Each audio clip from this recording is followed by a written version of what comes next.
السلام علیکم ورحمۃ اللہ۔ سوال آپ کا سورۃ الممتحنہ کا پس منظر کیا ہے؟ سورۃ الممتحنہ 60 نمبر کی سورت ہے، پارہ نمبر 28 میں۔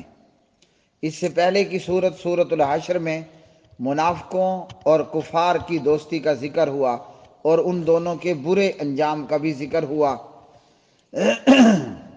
اب یہاں سورۃ الممتحنہ میں اللہ سبحانہ و تعالیٰ نے اہل ایمان کو مشرکین کے ساتھ دوستی رکھنے سے منع کیا۔ واقعہ یہ ہوا کہ نبی پاک علیہ الصلوۃ والسلام کے ایک بدری صحابی تھے، حاطب بن ابی بلتہ رضی اللہ تعالی عنہ، اور یہ بدر میں شریک ہوئے، اور بدر میں شامل ہونے والے صحابہ تقریباً ان کی کل تعداد بنتی ہے 313۔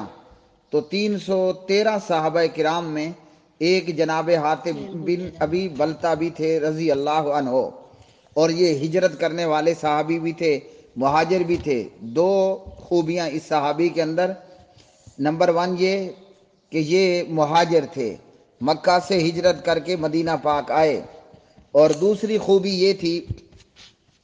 کہ یہ بدری صحابی بھی تھے، وعلیکم السلام، بدر کے اندر شریک اور شامل ہوئے تھے۔ اچھا جی، اور ان کے اس حاطب بن ابی بلتہ کے جو گھر والے تھے، بچے بیوی، وہ مکہ میں ہی رہ گئے تھے۔ بہت سارے مسلمان کوشش کے باوجود مکہ سے مدینہ ہجرت نہیں کر پائے۔ مثال کے طور پر بہت سارے مسلمان کوشش کے باوجود انڈیا، ہندوستان سے پاکستان ہجرت کر کے نہیں آ پائے۔ تو جناب حضرت حاطب بن ابی بلتہ رضی اللہ عنہ خود تو ہجرت کر کے مدینہ پاک آ گئے، مگر ان کے بیوی بچے وہ مکہ میں ہی رہ گئے، اور مکہ کے اندر کفار کا ظلم و ستم وہاں رہ جانے والے مظلوم مسلمانوں پر لگاتار جاری رہتا تھا۔ تو وہی لوگ ظلم و ستم سے بچ جاتے جن کا کسی نہ کسی کا کوئی تعلق ہو ان قریش کے لوگوں سے اور کفار مکہ سے ہوتا۔ دوستی یاری ہے تو دوست اپنے دوست کے بچوں کا خیال رکھ لیتا، رشتہ داری ہے تو رشتہ دار اپنے ہجرت کر جانے والے رشتہ دار کے بیوی بچوں کا، مال و اسباب کا جہاں تک ہو سکتے خیال کر لیتے تھے۔ مگر حاطب بن ابی بلتہ کا ایسا کوئی بھی ذریعہ پیچھے مکہ میں موجود نہیں تھا۔ 6 ہجری میں حدیبیہ کے مقام پر صلح نامہ ہوا، جو صلح حدیبیہ کے نام سے مشہور ہے۔ نبی پاک علیہ الصلوۃ والسلام اور کفار قریش کے درمیان 10 سال کے لیے صلح حدیبیہ ہوا، ایک امن نامہ لکھا گیا۔ اس صلح نامے کی ایک شک یہ بھی تھی کہ جو قبائل چاہیں نبی پاک علیہ الصلوۃ والسلام کے حلیف بن جائیں، اور جو چاہیں وہ کفار قریش کے حلیف بن جائیں۔ کوئی فریق کسی دوسرے فریق کے خلاف بھی حملہ نہیں کرے گا،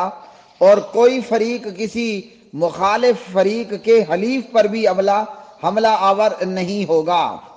چنانچہ مکہ کے قریب رہنے والے قبائل میں سے بنو بکر وہ قریش کے حلیف بن گئے، اور بنو خزاعہ وہ حضور نبی کریم صلی اللہ علیہ وسلم کے حلیف بن گئے۔ ابھی معاہدے کو ہوئے تقریباً 1.5 سال ہی گزرا تھا، ابھی معاہدے کو ہوئے تقریباً 1.5 سال ہوا تھا، 1 سال 6 ماہ کہ بنو بکر نے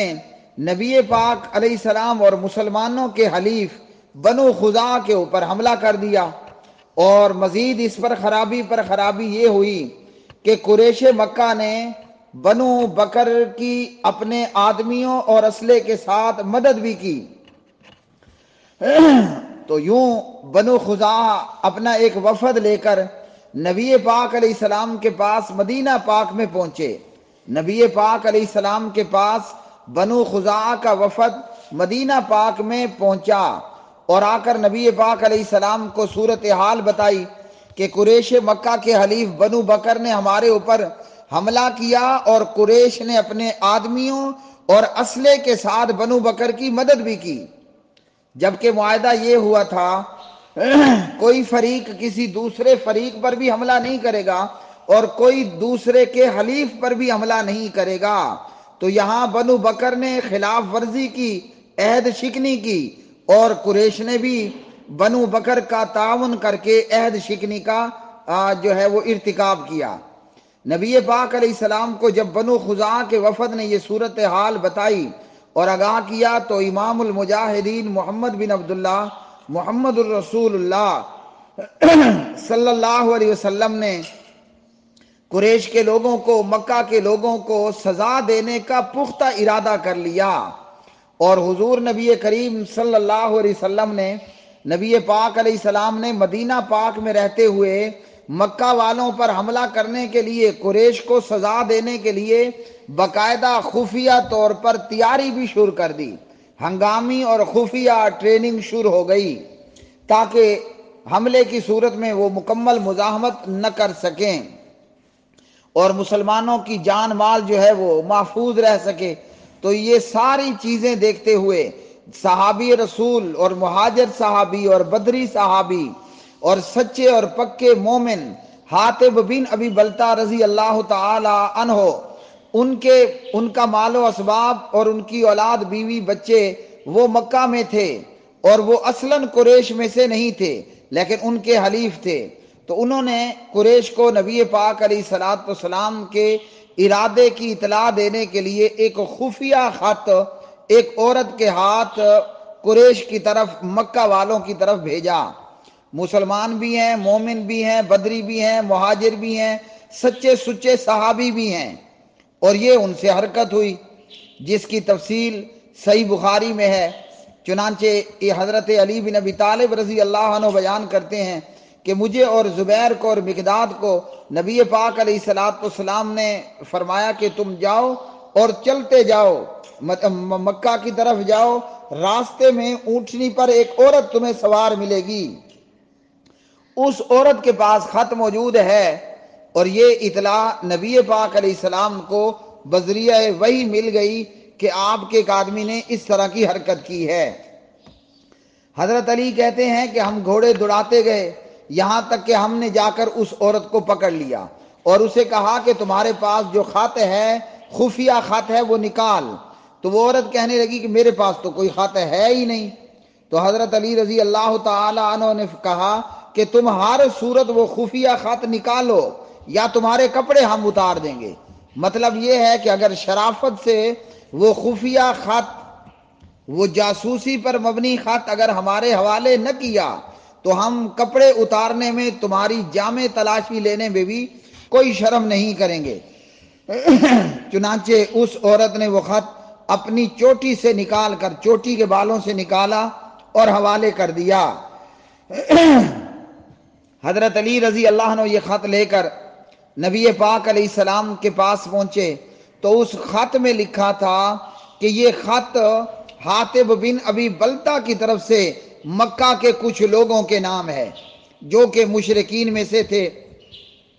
اور نبی پاک علیہ السلام کو اطلاع دی گئی تو پیارے نبی علیہ الصلوۃ والسلام نے فرمایا یا حاطب ما ھذا، حاطب یہ کیا حرکت ہے؟ مسلمان ہو کر، مجاہد ہو کر، مومن ہو کر، مہاجر ہو کر، بدری ہو کر، نبی پاک فرماتے ہیں یا حاطب ما ھذا، اے حاطب یہ کیا ہے، یعنی یہ کیا تو نے حرکت کر لی؟ حاطب بن ابی بلتہ کہنے لگے یا رسول اللہ صلی اللہ علیہ وسلم مجھ پر جلدی نہ کریں، یعنی میرے متعلق کوئی جلدی فیصلہ بھی نہ کریں اور میرے متعلق کوئی جلدی رائے بھی قائم نہ کریں۔ اب رائے عام نظر میں یہی قائم ہو سکتی تھی کہ یہ بندہ منافق ہے، یہ بندہ دو نمبرہ ہے، یہ بندہ جو ہے وہ مکہ والوں کا جاسوس ہے اور جاسوس کی سزا موت ہوتی ہے۔ تو جناب حاطب کہنے لگے کہ یا رسول اللہ صلی اللہ علیہ وسلم میرے اوپر جلدی نہ کریں، میں ایسا آدمی تھا جو قریش کے ساتھ جڑا ہوا تھا، ان کا حلیف تھا، اصلاً ان میں سے نہیں تھا، اور آپ کے ساتھ جو مہاجرین ہیں ان مہاجروں کی مکہ میں کئی قرابتیں ہیں، کئی رشتہ داریاں ہیں، تعلق داریاں ہیں۔ تو کہنے کا مقصد یہ ہے کہ جن کے ذریعے سے وہ اپنے اہل و عیال اور اپنے مال و اسباب کی حفاظت کروا لیتے ہیں۔ تو میں نے چاہا کہ جب میرا ان سے کوئی نسبی رشتہ نہیں تو میں اہل مکہ پر ایک احسان کر دوں، یعنی ان کو حملے کی پیشگی اطلاع دے دوں۔ میں نے چاہا کہ اہل مکہ پر احسان کروں جس کی وجہ سے وہ میرے گھر والوں کی حفاظت کریں، اور یہ کام میں نے اپنے دین سے مرتد ہونے کی وجہ سے نہیں کیا، نہ ہی اسلام لانے کے بعد کفر کو پسند کرنے کی وجہ سے کیا۔ حاطب بن ابی بلتہ کہہ رہے ہیں میں سچا مومن ہوں، پکا مومن ہوں، میری غرض یہ تھی کہ میں اہل مکہ پر قریشیوں پر احسان کر دوں، اس احسان کے بدلے وہ میرے گھر والوں کی حفاظت کریں۔ تو پیارے نبی علیہ الصلوۃ والسلام نے فرمایا سن لو، اس نے یقیناً تم سے سچ کہا ہے، یعنی حاطب بن ابی بلتہ جو کہہ رہا ہے وہ سچ ہے، نہ یہ منافق ہے، نہ یہ جاسوس ہے، نہ یہ دو نمبرہ ہے، اس نے جو کہا درست کہا۔ اب مسلمانوں کے جذبات بھڑک اٹھے تھے اور ایک فطری بات تھی، تو امام عمر، حضرت عمر رضی اللہ عنہ کہنے لگے یا رسول اللہ صلی اللہ علیہ وسلم مجھے اجازت دو میں اس کی گردن ہی اڑا دوں، بس اس کی سزا یہ ہے کہ چونکہ اس نے جاسوسی کی ہے اب اس کی سزا موت ہے، تو مجھے اجازت دیں میں تلوار لے کر اس کی گردن اتار دیتا ہوں۔ نبی رحمت جناب نبی کریم علیہ السلام نے فرمایا انہو قد شاہد بدرن، ہاں جی سبحان اللہ، یہ تو بدر میں شریک ہوا، اور تجھے کیا معلوم شاید اللہ نے بدر میں شریک ہونے والوں کو جھانک کر کہا ہو کہ تم جو چاہو کرو کیونکہ میں نے تمہیں بخش دیا۔ تو اللہ سبحانہ و تعالیٰ نے اس موقع پر سورۃ الممتحنہ نازل فرما دی۔ تو یہ ہے سورۃ الممتحنہ کا پس منظر، اور یہ صحیح بخاری کتاب المغازی میں حدیث نمبر 4274 نمبر کی روایت ہے۔ تو یہ اس سورت کا پس منظر ہے۔ تو اس حدیث سے اور اس سورت سے اور اس حاطب بن ابی بلتہ کے واقعے سے ہمیں یہ معلوم ہوا کہ اللہ سبحانہ و تعالیٰ نے بدریوں کی، اللہ نے صحابہ کی جماعت کی مغفرت کر دی ہے۔ اس لیے صحابہ سے کوئی بھی ایسی چوک ہوئی، انسان ہے چوک ہو جاتی ہے، اپنی سمجھ کے مطابق حضرت حاطب نے ایک واقعہ، ایک معاملہ کیا جو کہ درست نہیں تھا، لیکن بدری ہونے کی وجہ سے نبی پاک علیہ السلام نے انہیں کچھ نہیں کہا۔ اگر یہ سچا پکا مومن نہ ہوتا تو فوراً نبی پاک علیہ السلام کے دربار میں، عدالت میں گردن کاٹ دی جاتی، تلوار سے گردن تن سے علیحدہ اور جدا کر دی جاتی۔ ہمارے لیے اس 14ویں صدی میں اور 2021 کے اندر سبق یہ ہے کہ صحابہ کرام انسان تھے، معصوم نہیں تھے، ایسی کوئی چوک ان سے ہوئی تو اللہ نے انہیں معاف کر دیا، یہ فرما کر کہ اولئک الذین امتحن اللہ قلوبہم للتقوی لہم مغفرۃ واجر عظیم۔ اب اگر کوئی 2020 میں کر چکا یا آگے 2021 میں کرتا ہے، یا آگے کوئی دنیا میں کوئی شخص اگر صحابہ کرام کو طعن و تشنیع کا نشانہ بنائے، صحابہ کرام رضوان اللہ تعالی علیہ مجمعین کو برا بلا کہے، نعوذ باللہ کوئی صحابہ کرام پر نعوذ باللہ لعنت کرے اور صحابہ کرام کے متعلق پراپیگنڈا کرے، جیسے مودودی نے اپنی کتاب کے اندر کیا اور اسحاق جہال والے نے اپنے بیانات کے اندر کیا، اور مردود اور بدبخت علی مرزا جو کچھ کر رہا ہے، تو جو بھی صحابہ کرام کی کردار کشی کرے گا اور صحابہ کرام کے کردار کو داغدار کرنے کی کوشش کرے گا، وہ نامراد اپنے بگڑے ہوئے چہرے کو مزید بگاڑ بیٹھے گا۔ اللہ تعالیٰ صحابہ کی جماعت سے راضی ہوا، اور صحابہ کی جماعت اللہ وحدہ لا شریک، اللہ مستوی علی العرش سے راضی ہوئی۔ ہمیں صحابہ سے اگر کوئی مسٹیک نظر آتی ہے تو ہمارا کام یہ ہے کہ ہم کانٹے کو پھول سمجھیں، ہم بو کو خوشبو سمجھیں گے، اور اپنی انگلیاں کبھی صحابہ کرام کی طرف نہیں کریں گے، ورنہ اللہ ایسی انگلیوں کو توڑ ڈالے گا، ایسے لوگوں کو اللہ بدنام کر چھوڑے گا جو صحابہ کی ذات پر۔ وآخر دعوانا ان الحمد للہ رب العالمین۔